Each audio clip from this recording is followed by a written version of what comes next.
ব্যবসায়িক সহযোগিতা আরও সুদৃঢ় করা এবং ভবিষ্যৎ অগ্রযাত্রাকে একসাথে এগিয়ে নেওয়ার লক্ষ্যে আস্থার সহযাত্রী শীর্ষক রিটেইলার সমাবেশ করেছে কনফিডেন্স সিমেন্ট।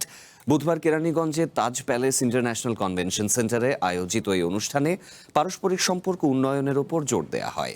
মেসার্স সৌরভ এন্টারপ্রাইজের অধীনস্থ কেরানীগঞ্জ অঞ্চলের রিটেইলাররা এই সমাবেশে অংশগ্রহণ করেন। অনুষ্ঠানে কনফিডেন্স সিমেন্টের ব্যবস্থাপনা পরিচালক জহিরুদ্দিন আহমদ বলেছেন, রিটেইলাররাই তাদের ব্যবসায়িক নেটওয়ার্কের প্রাণ এবং তাদের পরিশ্রমের কারণেই কনফিডেন্স সিমেন্ট একটি নির্ভরযোগ্য নাম হিসেবে প্রতিষ্ঠিত হয়েছে।